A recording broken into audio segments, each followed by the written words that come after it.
हाँ देखो बेटा, एक क्वेश्चन है, काफी अच्छा क्वेश्चन है, जेई के लिए बहुत इंपॉर्टेंट है। सो देखो जरा किस तरीके से क्वेश्चन है।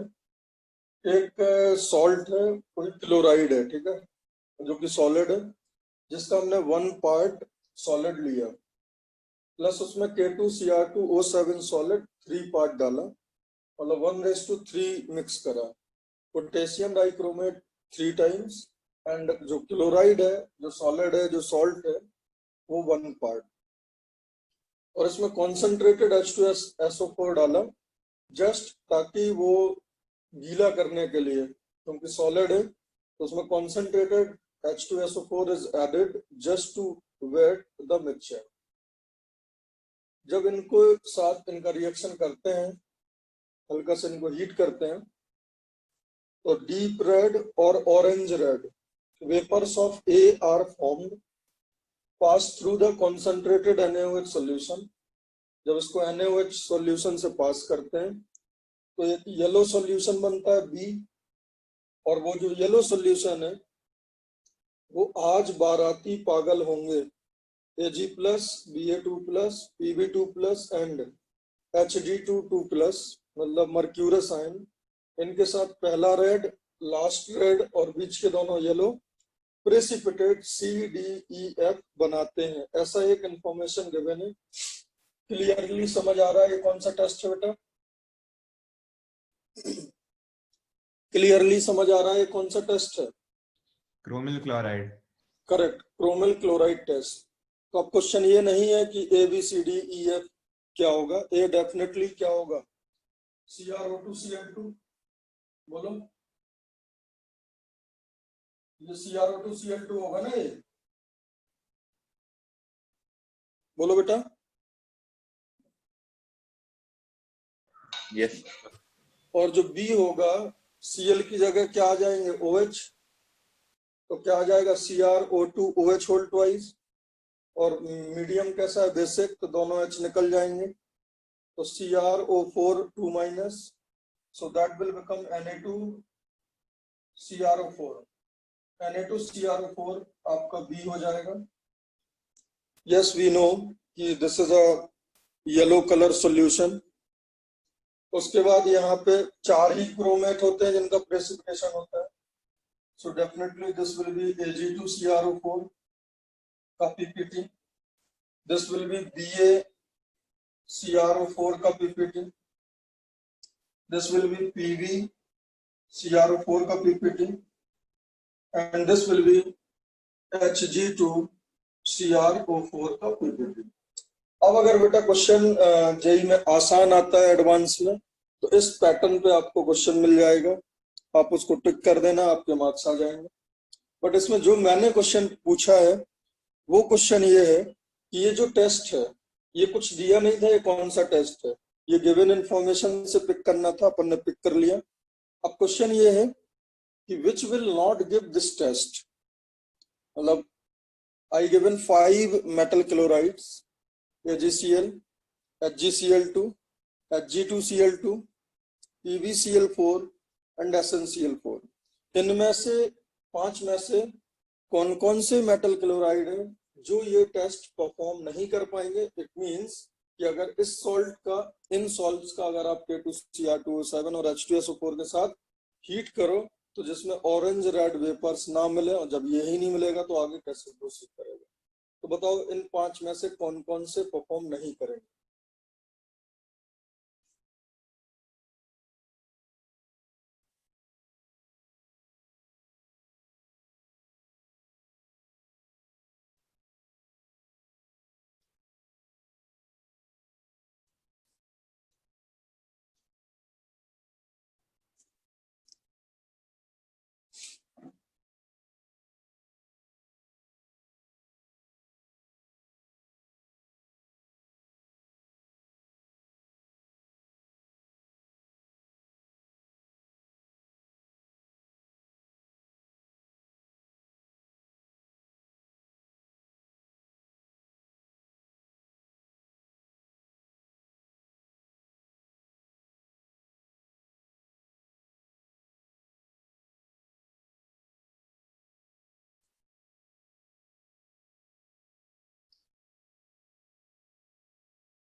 बताओ बेटा आंसर कितना आएगा?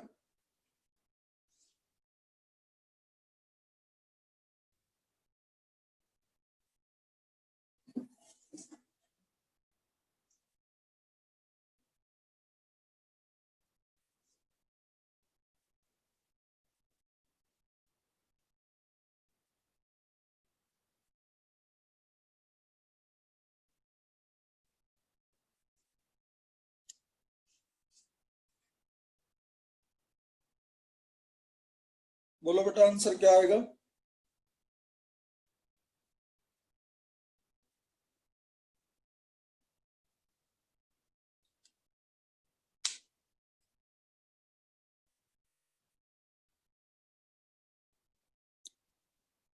Correct, all is the correct answer. देखो बेटा, these 5 metal chlorides do not respond to this test due to their high covalent character as a result of which sufficient free chloride ion are not available। Clear है? तो याद रखना बेटा, ये याद रखना है, इनमें हाई कोवेलेंट कैरेक्टर होता है, हाई सीसी, so no free available chloride ion, obvious सी बात है सफिशिएंट। याद रखना क्रोमाइल क्लोराइड टेस्ट ये 5 मेटल क्लोराइड नहीं देते हैं। ये तो आपका एक क्वेश्चन था, इसका एक्सप्लेनेशन ये है। क्लियर है बेटा सभी को ये बात?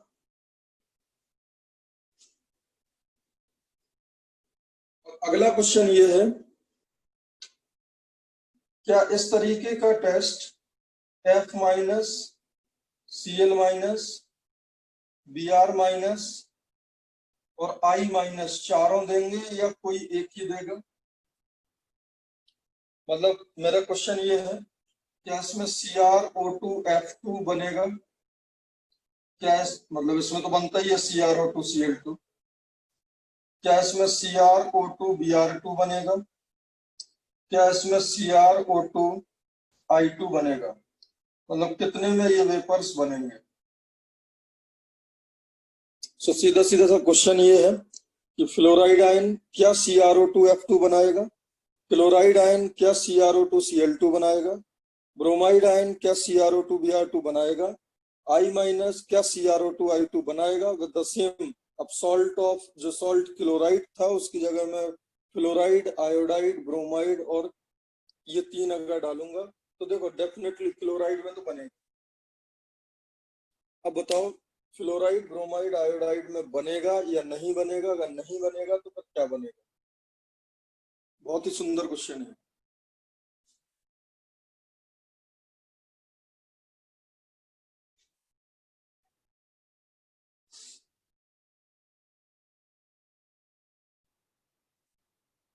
सर ब्रोमाइड और आयोडाइड में शायद वो ऑक्सीडाइज होगा, ब्रोमीन और आयोडीन K2Cr2 से करेक्ट के वजह करेक्ट से। करेक्ट तो ब्रोमीन गैस या आयोडीन गैस निकलेगा। Correct correct. And what about chloride?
देखो बेटा,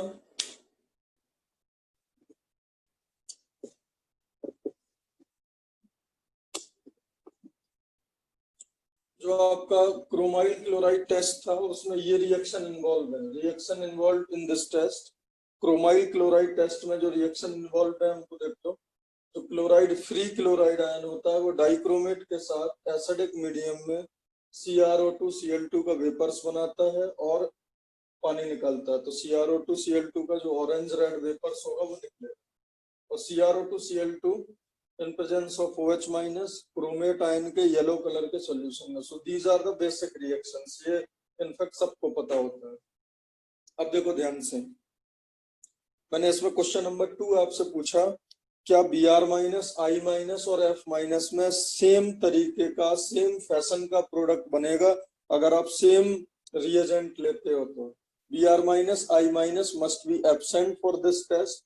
अगर मान लो आप क्लोराइड का टेस्ट कर रहे हो तो वहां पे क्लोराइड और ब्रोमाइड, अगर आप क्लोराइड का एस्टिमेशन कर रहे हो या आप क्रोमाइल क्लोराइड टेस्ट अगर आप परफॉर्म करना चाह रहे हो तो वहां पे Br minus and I minus absent होना चाहिए। उसके पीछे रीजन क्या है? Br minus I minus must be absent for this test because they are oxidised by dichromate ion into Br2 vapours, and I2 का जो वॉयलेट वेपर होगा Br2 का रेड वेपर्स होगा। तो होता क्या है, देखो जो CrO2 Br2 और CrO2 I2 होता है वो काफी भारी होता है, वो इस रिएक्शन में फॉर्म होना इम्पॉसिबल होता है। और यहाँ पे Br माइनस I माइनस बहुत शानदार रिड्यूसिंग एजेंट है ये दोनों।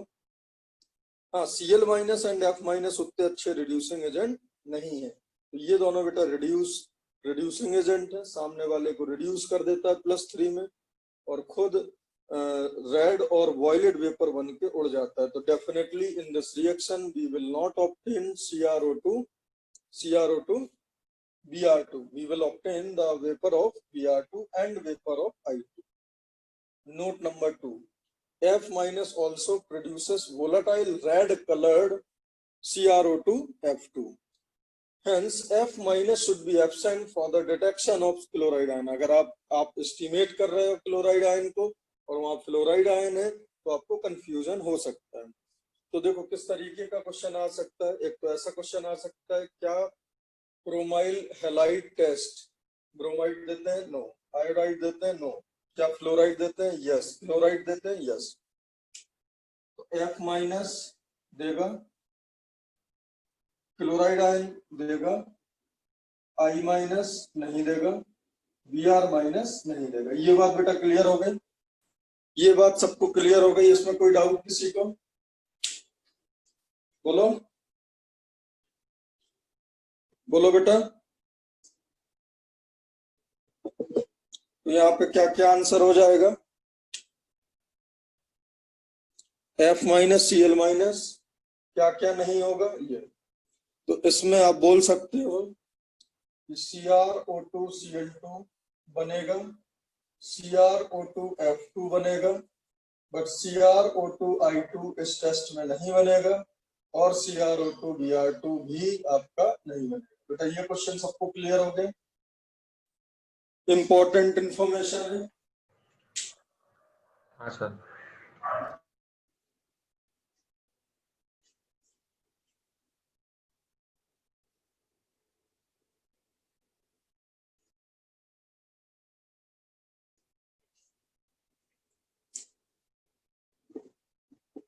इसमें एक तीसरा क्वेश्चन और देखो,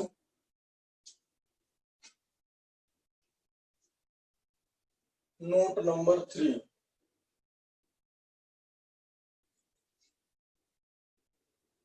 NO2 minus, NO3 minus, ClO2 minus radicals also interfere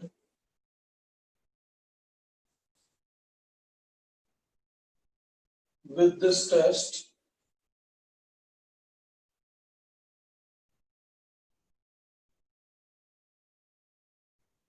and so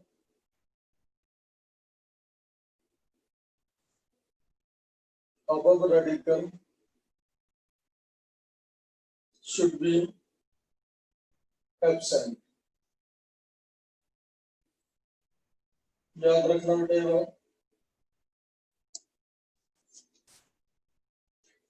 अब देखो एक एक इसमें सोडियम क्लोराइड टेस्ट है बेटा, जो क्रोमाइल क्लोराइड टेस्ट है, इसमें बेटा एक अनयूजुअल क्वेश्चन आ सकता है जो कि जेई में आ सकता है, बट इस तरीके का अभी तक क्वेश्चन पूछा नहीं। जेई ने ये बहुत बार पूछा है क्या, what is sodium chloride, what is chromyl chloride test, मतलब ये वाला पार्ट बहुत बार पूछा है, ठीक है। In fact this is the most important thing for JEE advance.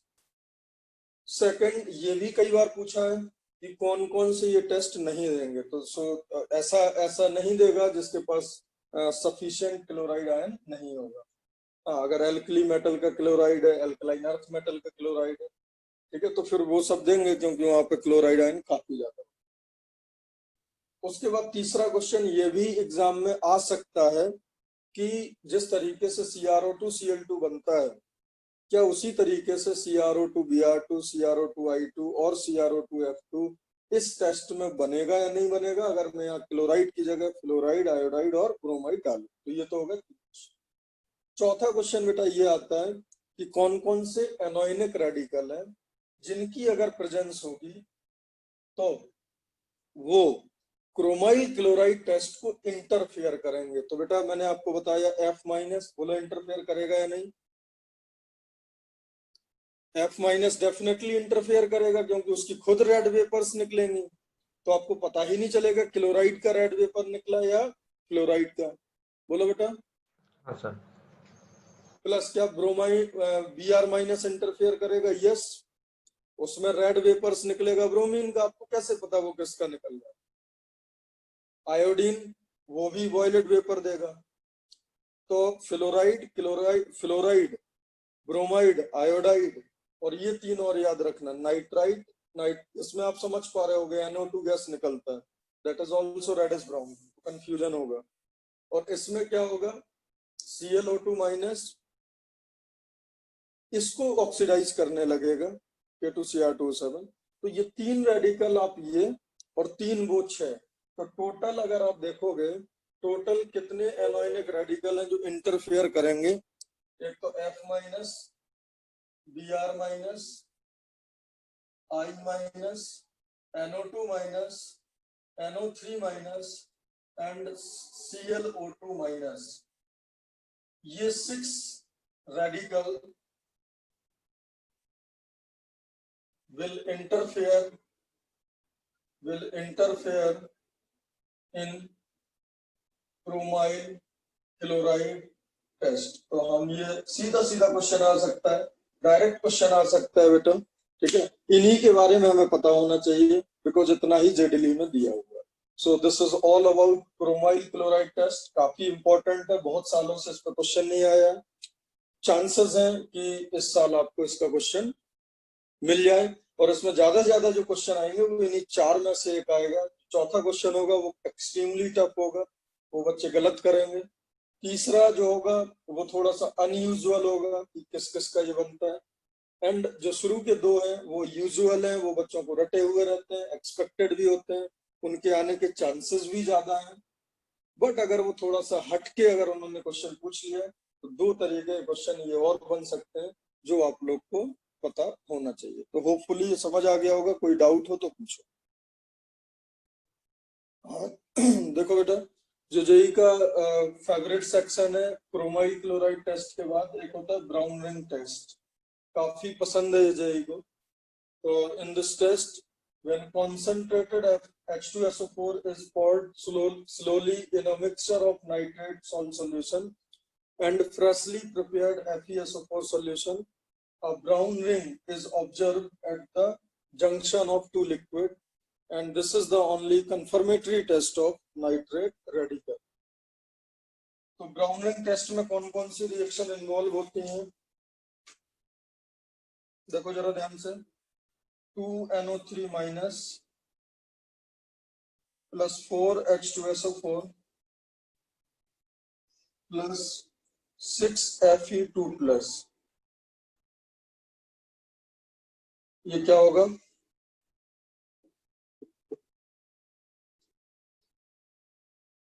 6Fe3+ में जाएगा, Fe आपका ऑक्सीडाइज होगा और नाइट्रेट आपका रिड्यूस होता है NO में, और सल्फेट और water just for balancing 4HSO4 sulphate and 4 water.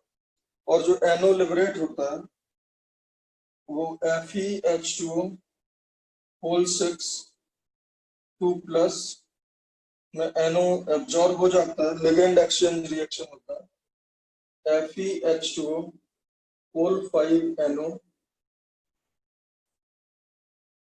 और यहाँ पर रहता है अभी भी 2+ प्लस H2O।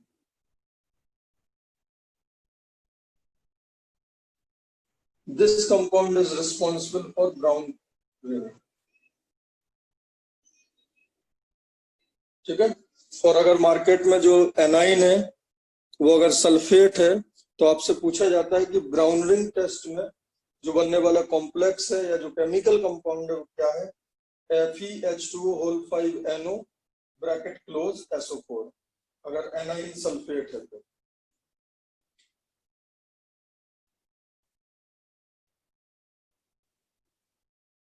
तो ये तो आपको सबको मालूम होगा, एक बार देख लो।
अब देखो इसमें कुछ प्रिकॉशंस होते हैं। देखो पहला नोट क्या है, FeH2O whole 5 NOSO4 is the compound responsible for brown ring।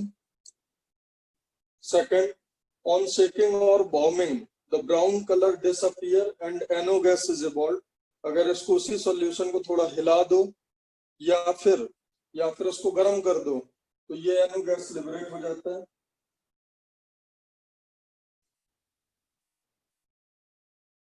तीसरा, रेडिकल्स, देखो बेटा जो थर्ड पॉइंट है, radicals such as Br minus, I minus, NO2 minus must be absent because these produces colored gases with the concentrated H2SO4। concentrated H2SO4 बेटा एक अच्छा oxidising agent होता है। Br माइनस को Br2 में, I माइनस को I2 में और NO2 माइनस को NO2 में कन्वर्ट कर देता है, कलर्ड गैसेस में कन्वर्ट कर देता है। तो वहां पे जो ब्राउन रिंग है बहुत सेंसिटिव होता है। ठीक है, दो लिक्विड के जंक्शन पे बनता है, थोड़ा सा भी गड़बड़ अगर टेस्ट कर दिया तो ब्राउन रिंग बनता नहीं है। तो अगर आप इस तरीके के रेडिकल्स रखोगे तो वहां पे ब्राउन रिंग फॉर्मेशन नहीं होगा, या फिर अगर होगा भी तो आपको दिखेगा नहीं, बिकॉज यहाँ पे जो वेपर्स होंगे वो डार्क कलर्ड वेपर निकलेंगे सब। तो फिर आपका जो ब्राउन रिंग होगा वो आपको, तो देखो 3 एनाइन मैंने बताया आपको, 3 एनाइन जो कि गड़बड़ करते हैं, और उसके बाद 3 कैटाइन। बिकॉज सल्फेट आज सारे बाराती पागल होंगे, तो उनमें तो H2SO4 के बाद साथ वो सल्फेट का ही प्रेसिपिटेशन कर लेंगे ना। तो वहां पे जो रिएक्शन होगी Ca2 प्लस Ba2 प्लस और Pb2 प्लस में, ये तीन याद रखना आप, इन तीन रेडिकल्स की प्रेजेंस में कॉन्सेंट्रेटेड H2SO4 वहां पे क्या बनाने में बिजी हो जाएगा, अपना मेटल सल्फेट इनके साथ, और वहां पे वो टेस्ट आपको नहीं मिलेगा। तो प्रिकॉशनरी अगर बात करें अपन, तो तीन radical Br minus, I minus and NO2 minus, ये अवॉइड करना है आपको, और तीन cation Ca2 plus, Ba2 plus and Pb2 plus. और बेटा एक बात और याद रखना, ये बात 100% श्योर है कि इसके अलावा भी कुछ एनाइन हो सकते हैं, इसके अलावा भी कुछ कैटाइन हो सकते हैं, बट अपन को सारे करने की जरूरत नहीं है। जो जेडली में दिए हैं वो मोर देन सफिशिएंट है। वो अगर ये क्वेश्चन पूछेंगे तो वो कोई एक ऐसा कंपाउंड दे देंगे और जस्ट पूछेंगे कि क्या lead nitrate brown ring test perform करेगा, तो आपको सीधा सीधा लिखना है नो। क्या बेरियम नाइट्रेट परफॉर्म करेगा? नो। क्या कैल्शियम नाइट्रेट नाइट्रेट होने के बाद भी ये टेस्ट परफॉर्म नहीं करते हैं? बिकॉज इनके मेटल सल्फेट का प्रेसिपिटेशन होने लगता है। बहुत ही इंपॉर्टेंट बात है ये चारों, एक बार और रिपीट कर दे रहा हूँ। ब्राउन रिंग आपने सुना होगा, बहुत फेमस है। उसके लिए जो रिस्पॉन्सिबल कंपाउंड होता है वो होता है FeH2O5NOSO4। इसको थोड़ा अगर हिला देते हो और गर्म कर देते हो तो जो NO है वो निकल जाता है वापस, NO वापस निकल जाएगा और कॉम्प्लेक्स दोबारा FeH2O6 2+ बन जाएगा। Radicals such as Br minus, I minus and NO2 minus must be absent because these produces colored gases with the concentrated H2SO4 like Br2, I2 and NO2 respectively. So no brown ring observed. And in case of calcium nitrate, barium nitrate and lead nitrate do not respond to this test due to the precipitation of their corresponding metal sulfate. बेटा इतनी बात सबको समझ आ गई? देखो ये वाली बात जो है वो बेटा सबको पता होती है, ठीक है, ये सबको पता है। And this is the JEE main level information, ठीक है, this is the JEE main level information. Advance में भी ये आएगा, बट ये आपको एडवांस में फुल मार्क्स नहीं देगा, ठीक है। एक ना एक ऐसी बात जरूर लिख देगा, और ऐसे केसेस में जो इंपॉर्टेंट बातें हैं उसमें जो इंपॉर्टेंट बुक्स हैं उसका डेटा ही वो लोग उठाते हैं। अब देखो ये तो वो कर ही लेंगे, तो एनसीईआरटी में भी है, लेकिन इसमें अब देखो हो सकता है बेटा और ऐसे रेडिकल्स हो, तो वो इसमें ऐसा क्वेश्चन नहीं पूछेंगे कि आप सारे रेडिकल्स के बारे में बता दो।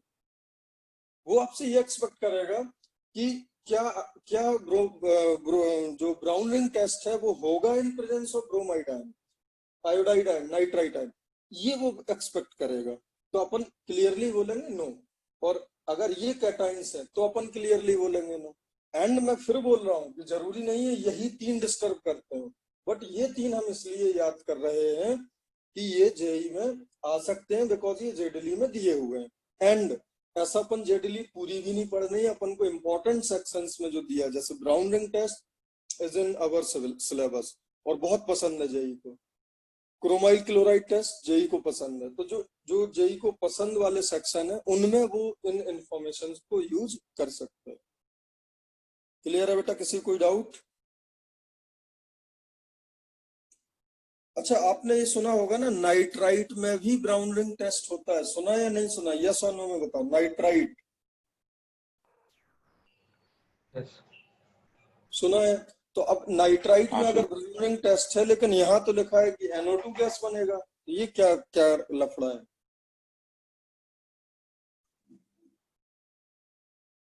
बेटा नाइट्राइट और नाइट्रेट की ब्राउन रिंग टेस्ट में बच्चों में क्लैरिटी नहीं होती है। इनफैक्ट पूरे ब्राउन रिंग टेस्ट में ही क्लैरिटी नहीं होती है। अभी को नाइट्रेट में क्या क्या याद रखना है ये समझ आ गया?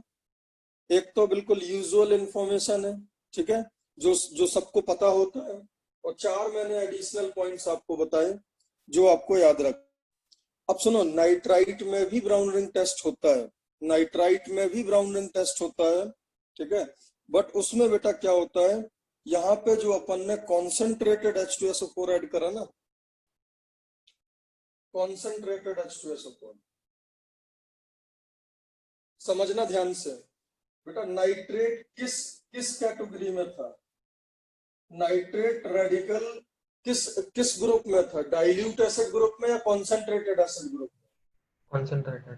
कॉन्सेंट्रेटेड। तो आपको याद रखना है browning test of nitrate is given by nitrates in presence of concentrated H2SO। अब बताओ बेटा नाइट्राइट किस ग्रुप में, नाइट्राइट नाइट्राइट किस ग्रुप में? डाइल्यूट। डाइल्यूट। तो उसमें टेस्ट ऑब्जर्व होता है डाइल्यूट कंडीशंस में। तो मैं यहाँ पे जस्ट आपको एक रिएक्शन लिख दे रहा हूं।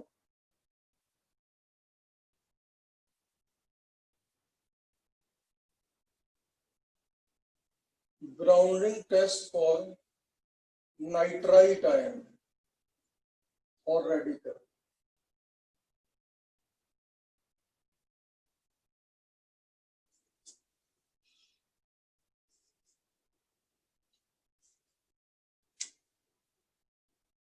देखो बस एक बात याद रखना, Browning test for nitrite ion radical. In this test, when nitrite ion is slowly added to the freshly prepared, देखो हमेशा FeSO4 इस टेस्ट में चाहे नाइट्रेट का करो चाहे नाइट्राइट का करो फ्रेशली प्रिपेयर्ड ही लेना होगा, बिकॉज FeSO4 अगर फ्रेशली प्रिपेयर्ड नहीं होगा तो रखा रखा Fe2+ में खास बात होती है कि रखा रखा 3+ में even in presence of oxygen जो एयर होता है उससे भी Fe3+ में कन्वर्ट हो जाता है। तो this is very important point, freshly prepared FeSO4 होना चाहिए, अदरवाइज ये टेस्ट आपको नहीं मिलेगा। तो acidified when dilute acid, because ये डाइल्यूट एसिड में a brown ring is formed at the junction of two liquid। तो इसमें सिर्फ एक डिफरेंस है, यहाँ क्या होगा डाइल्यूट एसिड और फ्रेशली प्रिपेयर्ड FeSO4 तो दोनों जगह है। तो देखो इसमें क्या होता है NO2- plus H+ dilute acid है, डाइल्यूट एसिड। अगर बेटा यहाँ कॉन्सेंट्रेटेड एसिड होता ना तो ये ऑक्सीडाइज हो जाता +3 से NO2 में। So this will produce HNO2। अच्छा आपको HNO2 के बारे में मालूम है क्या बेटा एक बात, HNO2 फ्री स्टेट में काफी अनस्टेबल होता है, वो डिकम्पोज होता रहता है। किसमें? HNO3 में। तो HNO2 रखा रखा HNO3 और NO में डिस्प्रपोर्शनेशन रिएक्शन शो करता है, और ये जो NO लिबरेट हुआ है ये FeH2O होल 6 2+ या SO4 के साथ NO क्या बना लेगा FeH2O होल 5 NO, और यहाँ क्या आ जाएगा SO। तो ये होता है ब्राउन रिंग। ब्राउन रिंग जो बनता है उसके लिए रिस्पॉन्सिबल कॉम्प्लेक्स है।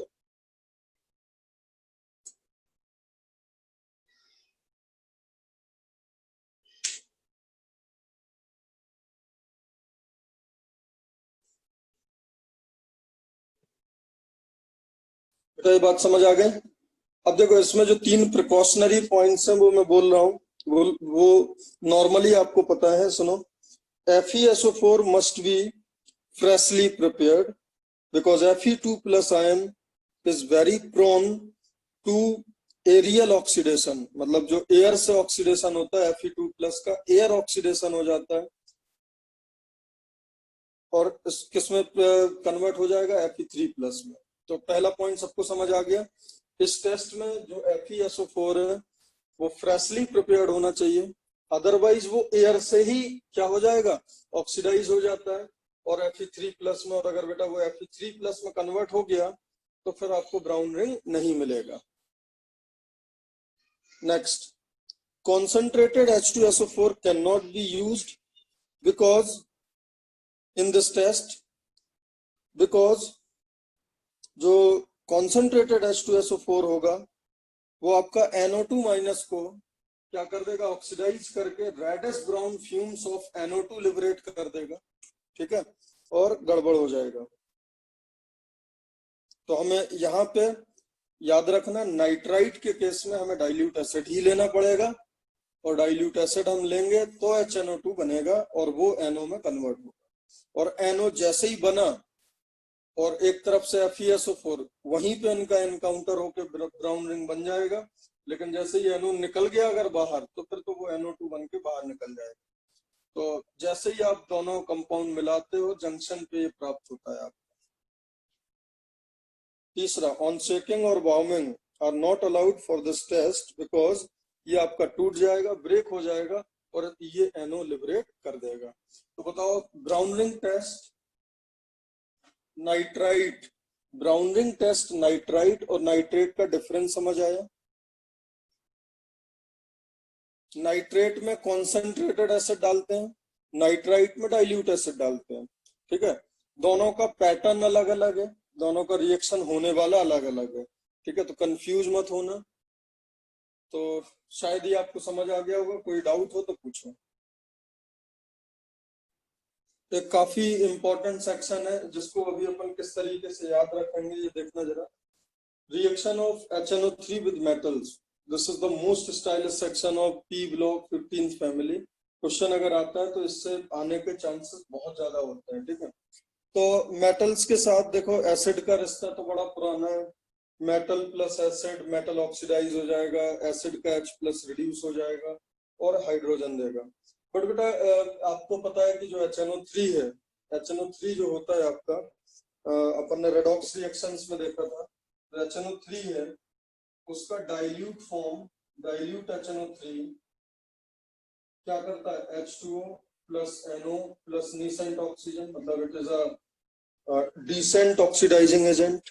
तो जो HNO3 होता है डाइल्यूट फॉर्मेट में भी वो क्या है, ऑक्सीडाइजिंग एजेंट होगा। क्यों? क्योंकि देखो +5 से इसमें गया +2 में, खुद ये क्या हो सकता है, रिड्यूस, तो सामने वाले को क्या करेगा, ऑक्सीडाइज।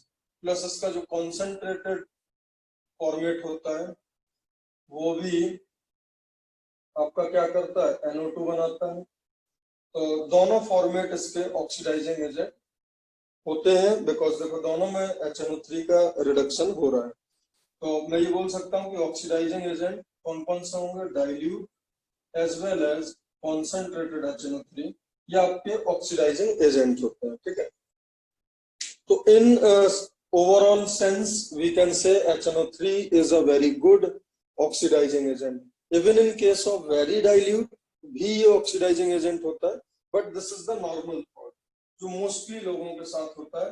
अगर आप डाइल्यूट एसिड लोगे तो NO लिबरेट होता है, कॉन्सेंट्रेटेड एसिड लोगे तो NO2 लिबरेट होगा। तो मैं आज आपको रिएक्शंस बताऊंगा, उनमें अगर उनके अलावा कोई रिएक्शन आता है तो आप ऐसे प्रोसीड करोगे, ठीक है। तो मेटल्स में देखो कैसे होता है। तो ये जो रिएक्शंस हो रही हैं, ये कौन सी रिएक्शंस हो रही हैं, these are the acid base, these are the redox reaction in which metal will oxidize and HNO3 will reduce, ठीक है। अब देखो जरा इसकी रिएक्शंस को बेटा मैंने 5 कैटेगरी में डिवाइड करा है, ध्यान से समझना। सबसे फर्स्ट कैटेगरी है मनमोहन मांगे, मनमोहन मतलब Mn, मांगे मतलब मांगे Mg। मनमोहन मांगे अगर Mn और Mg है तो मार्केट में इसकी सिर्फ एक रिएक्शन अवेलेबल है, कोल्ड एंड डाइल्यूट के साथ। जेई में अगर आएगा तो आपसे सिर्फ ये पूछेगा Mn plus cold and dilute HNO3 और Mg plus cold and dilute HNO3, या फिर अगर आपसे पूछा जाए, ध्यान से सुनो, Mn प्लस HNO3 तो आप यही रिएक्शन बताओगे। और इसमें क्या होता है, मेटल नाइट्रेट, मतलब मेटल क्या होगा बेटा, ऑक्सीडाइज एज यूजुअल, लेकिन यहाँ HNO3 रिड्यूस नहीं होता है, यहाँ पे हाइड्रोजन जो जो आपका स्टैंडर्ड रिएक्शन होता है किसका, एसिड वाला, ये वो रिएक्शन शो करते हैं, जैसे Mg plus HCl, MgCl2 plus hydrogen. This is the standard metal acid reaction. Metal acid का जो स्टैंडर्ड रिएक्शन है वो दो लोग शो करते हैं, मनमोहन मांगे Mn और Mg। अगर Mn Mg का HNO3 से रिएक्शन आएगा तो आपको ये टिक करना पड़ेगा।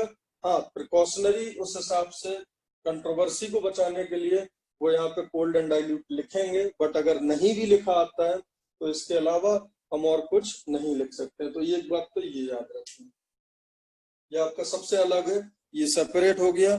इसमें ये एक ऐसी रिएक्शन है जिसमें HNO3 reaction as a redox नहीं कर रहा है, एज अ ऑक्सीडाइजिंग एजेंट नहीं कर रहा है। यहाँ पे मेटल हो रहा है ऑक्सीडाइज, हाइड्रोजन इसका हो जा रहा है रिड्यूस। तो ये एक काफी इंपॉर्टेंट बात है, मनमोहन मांगे ये आप याद रखें। उसके बाद Zn और Fe, Zn और Fe दोनों सिमिलर रिएक्शन देते हैं। और बेटा देखो इनमें अब सब में मेटल ऑक्सीडाइज होगा और HNO3 रिड्यूस होगा। अब देखो जरा ध्यान से देखना बेटा, अगर आपने अब जिंक का और Fe का 3 फॉर्मेट में रिएक्शन पूछा जा सकता है, जिंक और Fe का 3 फॉर्मेट में, वो क्लियरली मैं बता रहा हूँ, zinc plus very dilute HNO3, dilute HNO3, concentrated. बेटा कॉन्सेंट्रेटेड में तो हमेशा NO2 बनना है, कोई कहीं कहीं कोई दिक्कत नहीं है, कॉन्सेंट्रेटेड में NO2 बनना है। इसमें देखो डाइल्यूट में बनना चाहिए था NO, बट बन रहा है N2O, इसलिए ये इंपॉर्टेंट। क्या क्या एग्जाम में आएगा, Zn plus Fe with dilute HNO3, कौन सा गैस लिबरेट होगा? लिबरेट होगा N2O, लाफिंग गैस, पब्लिक सोचेगी NO। तो ये याद रखना। तो याद रखना Fe और Zn में एक्सट्रीमली डाइल्यूट में NH4NO3, उससे थोड़ा सा कम dilute N2O, concentrated NO2। Fe और Zn में ऐसा होना है। अब सुनो एक बात और याद रखना, whenever concentrated acid is given, तो फिर आपका मोस्टली हायर वैलेंसी होता है। जैसे Fe अब +2 में भी जा सकता है, +3 में। यहाँ पे मैंने +2 लिखा, इसमें मैंने +3 लिखा, +2 और +3। देखो Zn तो बेटा सब में +2 में जाएगा, Fe में यहाँ लोअर और यहाँ हायर, ये याद रखना। तो ये आपको याद हो गया। Zn सीधी सीधी बात है, Zn plus very dilute NH4NO3, Fe plus very dilute NH4NO3, Zn plus dilute N2O, Fe plus dilute HNO3 N2O, और दोनों में कॉन्सेंट्रेटेड में, उसमें क्या कॉन्सेंट्रेटेड में तो बेटा हमेशा NO2 निकलता है। अब देखो जरा एक और मेटल आता है टिन। टिन का अगर रिएक्शन पूछा जाए तो डाइल्यूट और कॉन्सेंट्रेटेड 2 फॉर्मेट में होता है। इसमें NO2 बनना है, इसमें कोई संदेह नहीं है। कॉन्सेंट्रेटेड में तो NO2 ही बनना है, मैं बता चुका हूँ, NO2 हमेशा बनेगा कॉन्सेंट्रेटेड में। लफड़ा है डाइल्यूट में। अब टिन की 2 ही रिएक्शन पूछी जाएंगी, ये मत आप पूछने लगना सर वेरी डाइल्यूट में क्या होगा। देखो जो अपने पास अवेलेबल सोर्सेज हैं उसके हिसाब से टिन की 2 ही रिएक्शंस दी होती हैं। तो डाइल्यूट में इसका बनता है NH4NO। Fe और Zn का जो वेरी डाइल्यूट में बन रहा है वो इसका डाइल्यूट में बनता है। तो ये थोड़ा सा एबनॉर्मेलिटी है, बट ये आपको एज इट इज याद होना चाहिए। उसके बाद बेटा Pb, Cu, Hg और Ag। Pb हाइड्रोजन के जस्ट ऊपर होता है, जस्ट ऊपर और नीचे वाले लोगों में कोई एक्सेप्शन नहीं होता है, जस्ट ऊपर और नीचे वालों में कोई एक्सेप्शन नहीं होता है। डाइल्यूट NO, डाइल्यूट में NO, कॉन्सेंट्रेटेड में NO2। तो बेटा ये आपको चारों समझ आ गए। मनमोहन मांगे में क्या याद रखोगे कि एक ही फॉर्मेट का रिएक्शन मार्केट में अवेलेबल है, एक ही फॉर्मेट का रिएक्शन अवेलेबल है, कोल्ड एंड डाइल्यूट HNO3, उसमें metal nitrate along with H2 निकलता है। ZnFe very dilute NH4NO3, dilute N2O and concentrated NO2। उसके बाद जो आपका नेक्स्ट रिएक्शन है वो टिन का है। टिन का 2 ही फॉर्मेट में रिएक्शन अवेलेबल है, दैट इज डाइल्यूट में NH4NO3, कॉन्सेंट्रेटेड में NO2। और लेड, Cu, Hg और Ag, डाइल्यूट HNO3 में NO निकलता है और कॉन्सेंट्रेटेड में NO2। और कॉन्सेंट्रेटेड में उसका हायर ऑक्सीडेशन स्टेट बनाना और डाइल्यूट में नॉर्मली लोअर बनाना। अब देखो अगर मेटलॉइड्स हैं या फिर नॉन मेटल है, ठीक है, मेटलॉइड्स और नॉन मेटल में बेटा एक ही टाइप की रिएक्शन होती है, सिर्फ कॉन्सेंट्रेटेड HNO3 के साथ, और कॉन्सेंट्रेटेड HNO3 के साथ तो NO2 बनेगा। और ये जो मेटलॉइड्स हैं या फिर नॉन मेटल है उनका एक एसिड मतलब या तो 8 या एक एसिड में कन्वर्ट हो जाए। बेटा बताओ इसमें कोई तकलीफ हो? सीधा सीधा बिल्कुल रटने वाली कहानी है, रटने वाली कहानी है, सीधे सीधे आपको याद होना चाहिए। हाँ, एसएन के लिए बताओ डाइल्यूट में क्या बनेगा? +2 वाला एसएन, कॉन्सेंट्रेटेड में +4 वाला। क्लियर है बेटा? कोई तकलीफ इसमें? बोलो बेटा।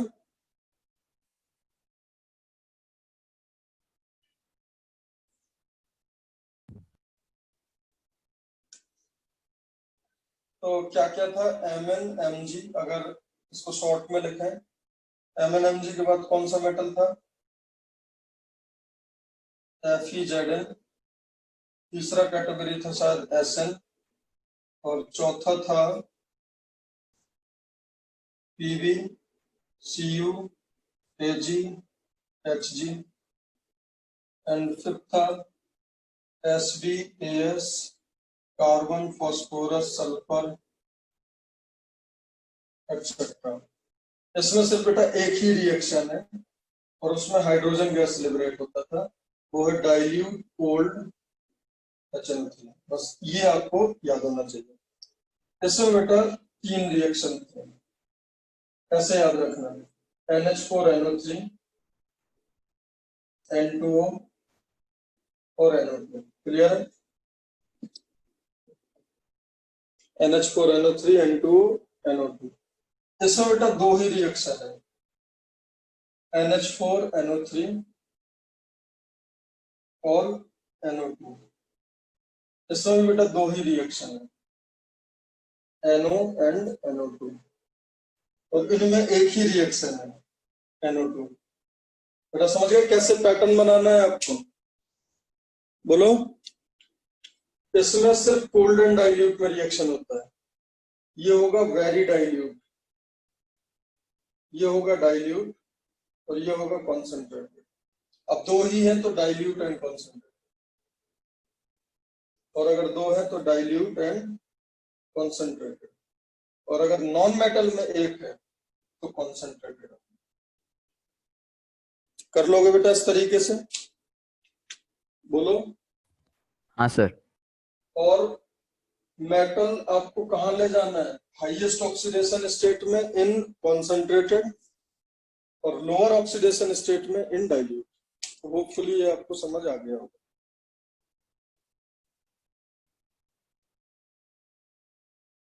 सबसे पहले तो ये याद रखना, नेस्लर्स रिएजेंट कलरलेस होता है, और नेस्लर्स रिएजेंट बेटा ये कंफ्यूज मत रहना कि K2HgI4 को नेस्लर्स रिएजेंट बोलते हैं। अमोनिकल ये alkaline K2HgI4, this compound, this is Nessler's reagent.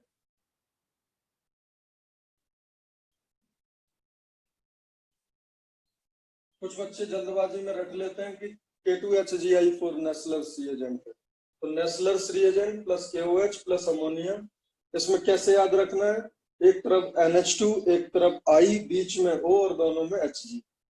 ये होता है ब्राउन पीपीटी, और कलरलेस सॉल्यूशन अमोनिया के कांटेक्ट में आके ब्राउन हो जाता है। बहुत ही इंपॉर्टेंट रिएक्शन है बेटा, सब लोग समझ गए? दूसरा, ये बहुत फेमस है, अगर अमोनिया जो निकल रहा है उसके कांटेक्ट में अगर आप HCl ले आओगे तो व्हाइट फ्यूम्स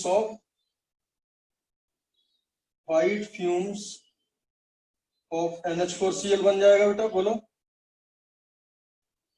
ये भी अमोनिया का टेस्ट होता है। क्लियर है ये बात सबको?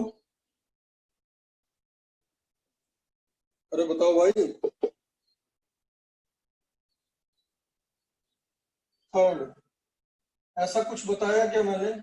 नाम बड़े दर्शन छोटे। हाँ सर। हाँ सर। Hg2Cl2 और HgCl2 दो होते हैं ना ये? Yes sir. देखने में कौन बड़ा है? Hg2Cl2। तो इसका नाम बड़ा होगा तो दर्शन छोटा। ये होता है कोरोसिव सब्लिमेट। इसका नेम क्या होता है? Corrosive sublimate. और ये होता है कैलोमल। इनका अमोनिया के साथ रिएक्शन बहुत फैंसी होता है, ये मैं बता चुका हूं। बताओ कब? NH4OH। ये NH4OH की रिएक्शन से बताया था। इसमें क्या बनता है? बोलो। NH2 Hg, बोलो क्या बनता है? कुछ ऐसा बनता है ना? बोलो। ये Yes, व्हाइट sir. पीपीटी है, इसका होता है व्हाइट पीपीटी, जो कि एक्सेस अमोनिया में और एक्सेस NH4OH में डिसॉल्व नहीं हुआ था। बेटा एक बार चेक करो, यही बनता है या मैं कुछ मिस कर रहा हूं?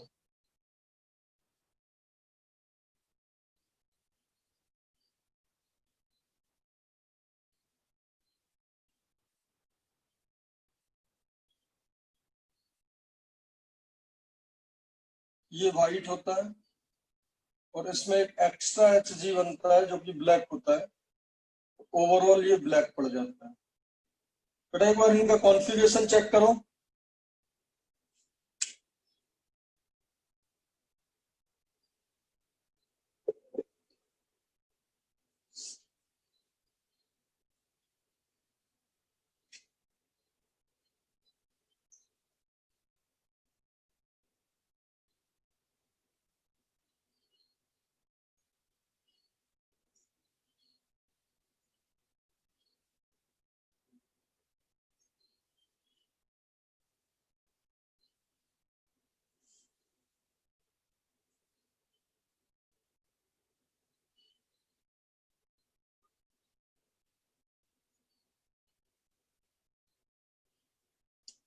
यही है ना, डॉट HGO भी होता है यहाँ, है ना, HGO डॉट दिस।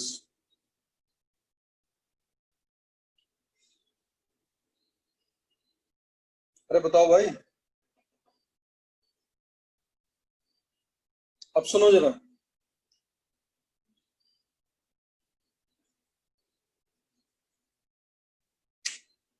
हाँ यहाँ देखो, ये एक्चुअली बेटा वैसा ही है। यहाँ देखो NH2HgOHgCl, बस यहाँ आयोडाइड था तो वो ब्राउन आ गया था, ये व्हाइट होता है, तो ये आपका व्हाइट हो जाएगा, ये व्हाइट और इसमें प्लस में ब्लैक आता है। तो आप देखो आपको क्या याद रखना है, कैलोमल के साथ black, black colour, corrosive sublimate के साथ व्हाइट, नेस्लर्स रिएजेंट के साथ ब्राउन और HCl के साथ व्हाइट फ्यूम्स। ये चार बहुत इंपॉर्टेंट टेस्ट हैं अमोनिया के। तो चारों याद हो गए, कैलोमल के साथ ब्लैक, कोरोसिव सब्लिमेट के साथ व्हाइट पीपीटी, नेस्लर्स रिएजेंट के साथ ब्राउन पीपीटी और HCl के साथ व्हाइट फ्यूम्स। ये चारों टेस्ट काफी इंपॉर्टेंट है अमोनिया के। प्लस बेटा अमोनिया की वो अपन पूरा टेबल एक तो कर ही चुके हैं, पूरा टेबल करा था ना अपन ने, Ag प्लस Pb2 प्लस, याद आ रहा है, Cd2 plus Bi3 plus, in excess of NH4OH कौन डिजोल्व होगा, कौन प्रेसिपिटेट होगा, समझ गए। हाँ सर। प्लस एक दिन मैंने आपको ये भी बताया था, NH3 का रिएक्शन Cl2 से, when Cl2 is in excess, this is also very important reaction।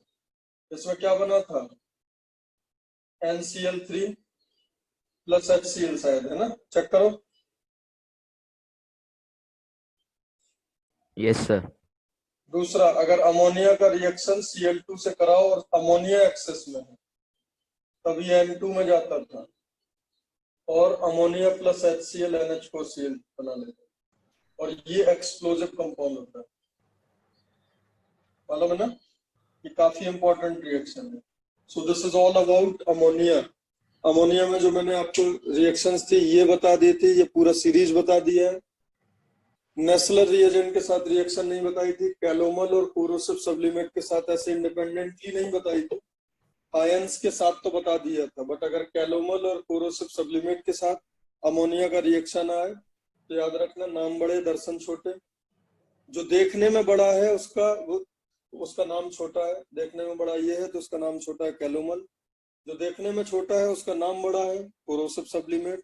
Corrosive sublimate में एक Hg होता है, एक Hg होता है तो व्हाइट बनता है, दो Hg होते हैं तो एक व्हाइट वाला और एक एक्स्ट्रा Hg ब्लैक होता है। ये ऐसे आप याद कर सकते हो। क्लियर है बेटा इतनी बात। देखो बेटा, एक बहुत ही शानदार कॉन्सेप्ट। सबसे पहले तो ये समझो क्वेश्चन क्या था, dilute HCl plus H2S, dilute HCl plus H2S जो होगा, ठीक है, समझो ये ग्रुप 2 का ग्रुप रिएजेंट है। मतलब अगर ये हम डालते हैं तो देखो, सबसे पहले हम कैटाइन के एनालिसिस में हमने सबसे पहले क्या डाला था, HCl, और HCl डालने से किस किस का प्रेसिपिटेशन हुआ था, आज होगा प्रभात, AgCl, Hg2Cl2 एंड AgCl। तो ये तीन सेपरेट आउट होगा। जब प्रेसिपिटेट आपको व्हाइट नहीं मिला, then we will move to second group, और फिर हमारा ग्रुप रिएजेंट था डाइल्यूट HCl प्लस H2S। तो डाइल्यूट HCl प्लस H2S जो होगा वो आपका एसिडिक मीडियम में, ध्यान से समझना, एसिडिक मीडियम में है H2S, तो यहाँ पे जो सल्फाइड आयन की कॉन्सेंट्रेशन होगी, देखो यार H2S वैसे ही वीक एसिड था, अब HCl आपने डाल दिया तो इसका डिसोसिएशन और सप्रेस हो जाएगा, मार्केट में सल्फाइड आयन बहुत कम होगा, और अगर सल्फाइड आयन बहुत कम होगा तो सबसे कम मेटल आयंस का प्रेसिपिटेशन होगा, और वैसे मेटल आयंस का प्रेसिपिटेशन होगा जिनका KSP एक्सट्रीमली लो होगा, और एक्सट्रीमली लो डेफिनेटली बेटा ग्रुप 2 तो हमें मालूम नहीं, ध्यान से समझना, ग्रुप 2 तो हमें मालूम नहीं है, इसमें तो कोई डाउट है नहीं। और ग्रुप 2 क्या था, होगा पंजाब में कोई कैदी बीमार, होगा पंजाब में कोई कैदी बीमार, 2A क्या था, Hg2+, Pb2+, Cu2+, Cd2+ and Bi3+। इसमें तो बेटा कोई संदेह नहीं है कि इनका प्रेसिपिटेशन एज अ सल्फाइड होगा, डेफिनेटली होगा, ठीक है। प्लस जो सेकंड ग्रुप होता है आज सब टिन या आज सब सन्नाटा सन्नाटा, तो ये आपका 2A होता था, ये 2B होता था, बेटा इतना मालूम है सबको, बोलो बोलो बेटा, ये मालूम है या नहीं मालूम सबको?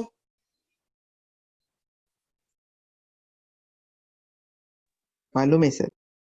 हाँ, तो होगा पंजाब में कोई कैदी बीमार आज सब टिन, ये तो पक्का पक्का क्या मतलब 100% श्योर है यार कि इनका तो सल्फाइड बनेगा ही बनेगा, ये है ही इन्हीं के लिए डाइल्यूट HCl प्लस H2S, बेटा ये सुन लो। अब लेकिन देखो फर्स्ट डे के तो पहले ही प्रेसिपिटेशन हो गए, फर्स्ट डे के तो क्लोराइड के फॉर्म में ही निकल गए, तो फर्स्ट डे का इसके साथ डालने पे आपको पता ही नहीं चलेगा, बिकॉज अगर फर्स्ट डे होता तो फिर सेकंड में आप आते ही नहीं, है ना। तो अब हो सकता है कि dilute HCl plus H2S first day वालों के साथ भी सल्फाइड का प्रेसिपिटेशन बना दे। बोलो बेटा ये फील कर पा रहे हो आप कि एक संभावना है ना कि ग्रुप 1 जो ग्रुप 1 था आज होगा प्रभात Ag प्लस Hg2+ और Pb2+, बेटा ये फर्स्ट डे ग्रुप था, ये तो था ही नहीं ना जब हमने ये डाला HCl प्लस H2S, क्योंकि बेटा अगर ये होता तो ये तो पहले ही सेपरेट आउट हो जाता। बोलो बेटा ये बात समझ पा रहे हो आप मेरी? Yes sir. तो होता क्या है जब डाइल्यूट HCl प्लस H2S डालते हो आप, तो फर्स्ट डे के दो मेटल का जो KSP होता है और जो यहाँ पे अवेलेबिलिटी ऑफ सल्फाइड होता है वो दोनों मैच कर जाते हैं और सल्फाइड का प्रेसिपिटेशन यहाँ बन सकता है। यस, इसमें कोई डाउट नहीं है, क्लोराइड का प्रेसिपिटेशन तो डेफिनेटली होगा, बट वहां पे सल्फाइड का, बिकॉज क्लोराइड का वाइट होता है और इनके मिक्सचर में ब्लैक प्रेसिपिटेट भी आपको दिखने लगता है। इसलिए अब ये एक एडिशनल इंफॉर्मेशन हो गया कि अगर आप डाइल्यूट HCl H2S डालोगे तो ये तो सबका सल्फाइड का प्रेसिपिटेशन ही होना है, क्योंकि यहाँ क्लोराइड की तो संभावना ही नहीं है। लेकिन ये ऐसे होता है बेटा, आज होगा प्रभात में Pb2+, देखो Pb तो वैसे ही मेंशन करा हुआ है यार, वो तो अपने सिलेबस में है, ये सुन लो, लेकिन यहाँ आपका क्या मेंशन नहीं करा, Hg22+, ठीक है, Hg22+ का भी प्रेसिपिटेशन हो सकता है। अब देखो एक मैं यहाँ पे इतना शानदार क्वेश्चन पूछूंगा और आप बोलोगे सर ये क्या क्वेश्चन है, कैसे क्वेश्चन है। मैं देखो क्वेश्चन क्या पूछ रहा हूँ, ध्यान से देखो, मैं ये क्वेश्चन बोल रहा हूँ, which is having maximum KSP। पहला है PBS, दूसरा है Hg2S, तीसरा है Ag2S, चौथा है CuS, पांचवा है Bi2S3। बताओ किसका मैक्सिमम KSP होगा?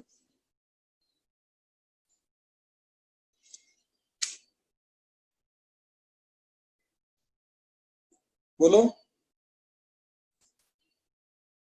अरे Ag2S का,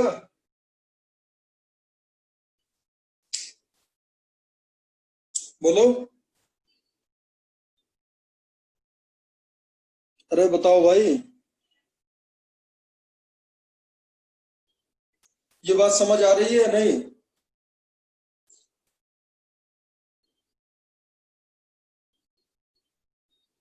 बोलो बेटा।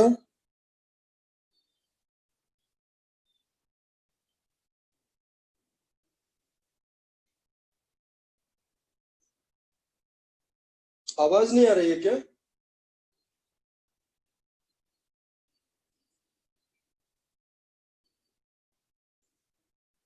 आवाज आ रही है नहीं?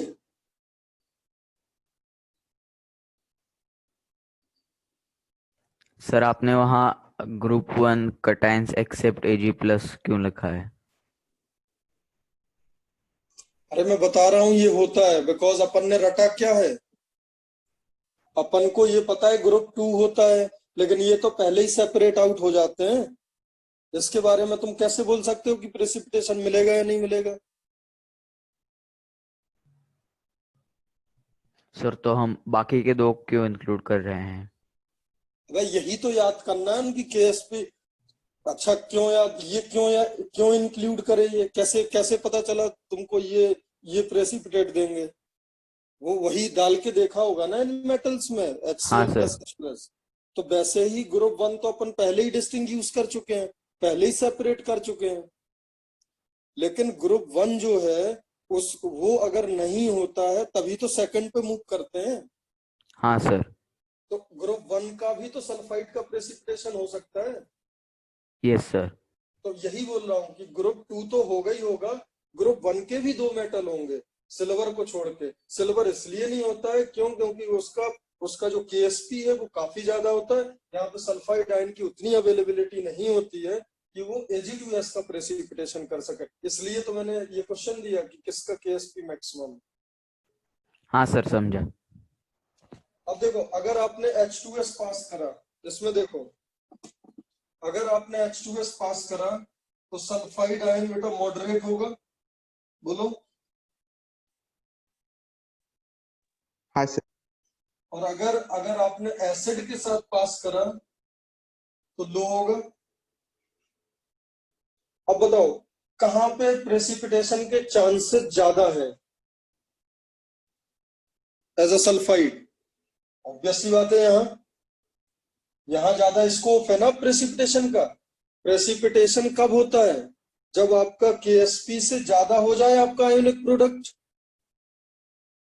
हाँ सर। क्यूएसपी केएसपी से बड़ा हो जाएगा तो प्रेसिपिटेशन होगा ना। तो ऑब्वियस सी बात है जिनका प्रेसिपिटेशन यहाँ हो रहा है उनका यहाँ तो पक्का होगा। बोलो। हाँ सर। तो वो तो होंगे ही। प्लस अब यहाँ पे सल्फाइड आयन की कॉन्सेंट्रेशन बढ़ा दी तो हो सकता है कुछ और होने लगे जो बॉर्डर पे हो। तो बॉर्डर पे होते हैं दो, एक तो सिल्वर वाला जो नहीं होता है वो भी होने लगता है, प्लस नीको मंजन का जेडन भी होने लगता है। क्यों? नीको मंजन के जेडन का केएसपी इतना होता है कि वो इस रेंज में आ जाता है। अब क्वेश्चन ये भी आ सकता है, which will have minimum Ksp?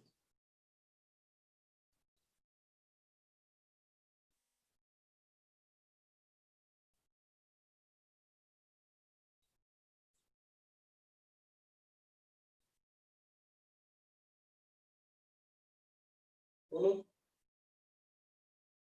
Which will have minimum KSP? Zinc. Obvious सी बात है जिंक।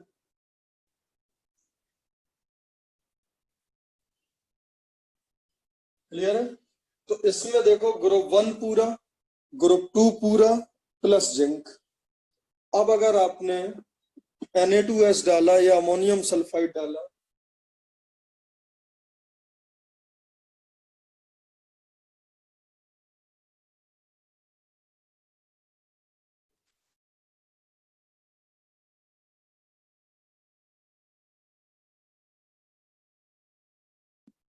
तो बेटा सल्फाइड आयन क्या होगा? आई होगा। ज्यादा। अब ये सॉल्ट है, पूरा का पूरा फॉर्म में होगा, आयनिक फॉर्म में। तो अब ऑब्वियस सी बात है जो उसमें हो गए वो तो इसमें होंगे ही। प्लस प्लस मालूम है आपको इसका जो ग्रुप 4 का ग्रुप रिएजेंट था वो क्या था? NH4OH plus H2S। बोलो हाँ सर। इसका मतलब ही क्या है? Ammonium sulphide. तो अब इसमें देखो, अब यार ग्रुप 1 ग्रुप 2 जो इसमें हो रहे हैं वो तो होंगे ही, प्लस इसमें ग्रुप 4 भी पूरा होने लगेगा, प्लस एक मेटल और होता है बेटा, प्लस एक मेटल बेटा और होता है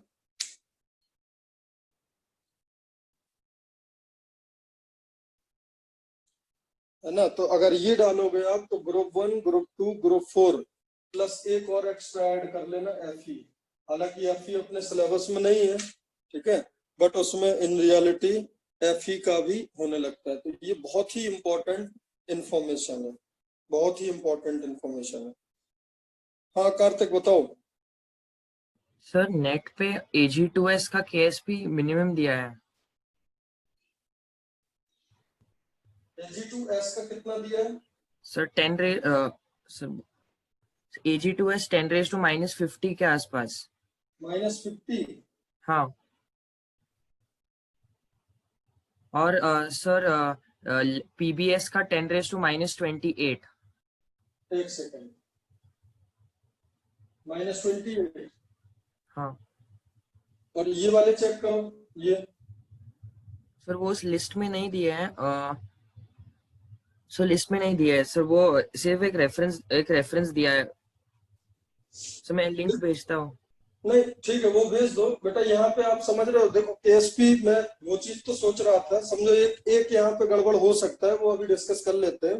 देखो क्या है, ये तो देखो 100% श्योर है। समझो क्या कि ग्रुप 1 पूरा प्रेसिपिटेट हो रहा है, ग्रुप 2 पूरा प्रेसिपिटेट हो रहा है एज अ सल्फाइड, और Ag नहीं हो रहा है, ठीक है। इसका मतलब Ag2S का precipitation as compare to other metals tough है, ठीक हाँ है। सर।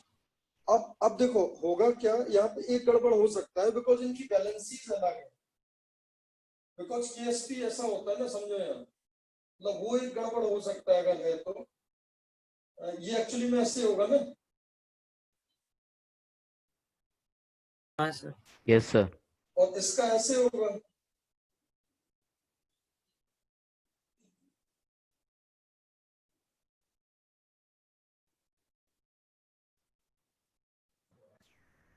यस और नो। तो बट मैं ये बोल रहा हूँ, चलो अब ये क्वेश्चन ठीक है, बिकॉज देखो ये पक्का सही होगा। क्यों क्यों ऐसा पक्का सही होगा? बिकॉज इनका बैलेंस ही सेम है। हाँ सर मतलब वो ये सही अपन है। यूनिक में भी करते हैं कि अगर अगर A-B टाइप के सॉल्ट है तो सीधे KSP देख के सॉल्युबिलिटी बता सकते हैं। यस और no? If all salts are having same balances, तो यहाँ पे गड़बड़ आ सकता है, इसमें कोई दिक्कत नहीं है। लेकिन यहाँ पे सेंस ये है, सेंस मेरा ये है कि मैं ये बोल रहा हूँ कि Ag2S का प्रेसिपिटेशन उस गिवन सल्फाइड आयन, देखो सल्फाइड आयन की कॉन्सेंट्रेशन फिक्स है। बोलो बेटा, लेट्स से मान लो वो अपन ने ले लिया 10⁻⁻1 मोलर, इनफैक्ट इतना कम नहीं होगा, ठीक है, मतलब इतना ज्यादा नहीं होगा, बहुत कम होगा। मतलब सल्फाइड आयन फिक्स है, आपका मेटल आयन फिक्स है। तो सल्फाइड आयन और मेटल आयन फिक्स है, उसके बाद आप ये वैल्यूज निकालो। समझ गए? बात समझ आ रही ना? तो मैं ये बोल रहा हूँ कि जो Ag2S है उसका प्रेसिपिटेशन नहीं होगा एट द गिवन कॉन्सेंट्रेशन। हो सकता, अब देखो अब एक बात और समझना, हो सकता आप इतना ज्यादा दे दो कि वो प्रेसिपिटेशन हो सके। तो देखो KSP वाले क्वेश्चन, ये तुमने सही पॉइंट बताया, अगर सबका बैलेंस सेम है then we can go ahead. इसमें आई एम 100% श्योर कि इसमें गड़बड़ नहीं होगा। हाँ सर वो मिनिमम KSP ZNS का सही है। हाँ, नहीं वो होगा हाँ। बेटा। यहाँ पे जो अनसर्टेनिटी थी वो यही है ना, आप खुद सोचो, अगर इस तरीके के सॉल्ट है तो आप KSP अकेले देख के सॉल्युबिलिटी नहीं बता सकते हो ना। हाँ सर। इसके लिए आपको इनकी KSP में जो कैटाइन और एनाइन के नंबर हैं, जो फॉर्मूला में जो मल्टीप्लिकेशन है वो अलग अलग आ रहा है ना, तो वो ठीक है।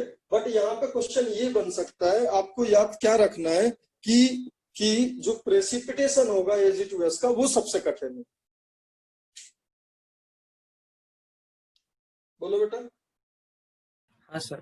आप अगर इनको कंपेयर करोगे Ag2S और Hg2S, ठीक है, इन दोनों में किसका ज्यादा दिया हुआ है?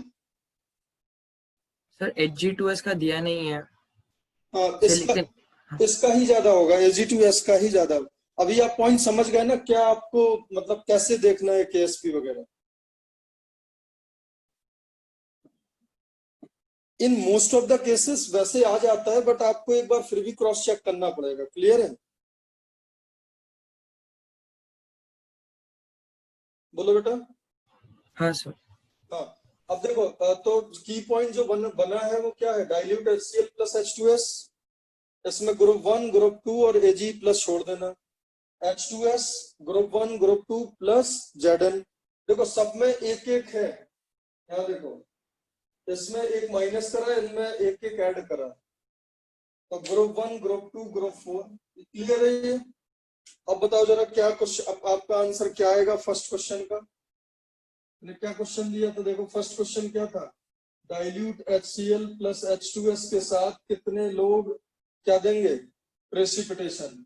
तो क्या क्या था? आज होगा प्रभात, होगा पंजाब में कोई कैदी बीमार, आज सब टिन टिन और नीको मंजन।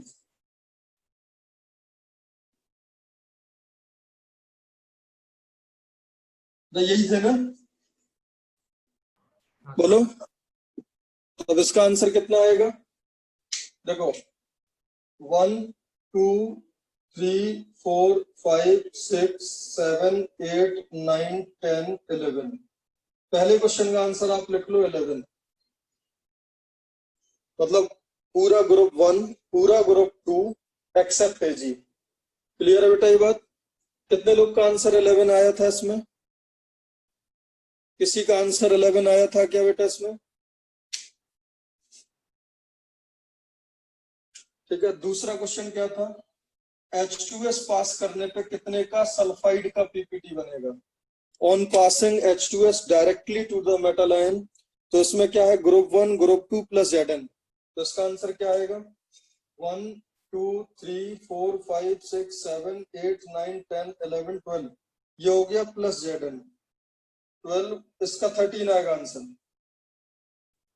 बोलो बेटा, अरे क्लियर है ना ये चीज? हाँ सर। अब ऑब्वियस सी बात है सारे नहीं देगा, है ना, उनमें से कुछ देगा। थर्ड क्वेश्चन था NH4 होल ट्वाइस S पास करा, तब तो डेफिनेटली क्या आ जाएगा? 16, क्योंकि मैंने 16 ही दिए थे। बोलो बेटा, ये बात समझ आ गई सबको? सर Fe2 प्लस B ना। अरे तो 16 मैंने ऑप्शन ही 16 दिए ना, मैंने Fe2 प्लस कहाँ दिया है? हाँ सर। गिवन ऑप्शंस में तो 16 होगा ना बेटा। ये काफी इंपॉर्टेंट है, मैं बता रहा हूँ। ये एक्चुअली में ऐसे अगर आता है ना, तब तो बच्चे पिक कर लेते हैं, तब तो बच्चों को समझ आ जाता है कि चलो ठीक है, इसमें तो ग्रुप 4 का भी हो जाएगा और ग्रुप 2 का हो जाएगा, इसमें तो कोई संदेह नहीं होता है। तो बताओ मिस क्या हो गया? मिस हो जाता है आपका ग्रुप 1 एंड Fe। ठीक है, और अमोनिया अकेले क्यों इंपॉर्टेंट है? क्यों सॉरी, ये H2S अकेले क्यों इंपॉर्टेंट है? क्योंकि ये मॉडरेट है। तो इसमें टोटल अगर आप मेटल्स बात करो तो इसमें होते हैं बेटा 17, इसमें कितने होते हैं? 11, और इसमें होते हैं 13। टोटल अगर आप बात करो तो वो होता है लो, मॉडरेट और हाई कॉन्सेंट्रेशन की वजह से। बेटा ये बात समझ आ गई? बोलो। हाँ सर।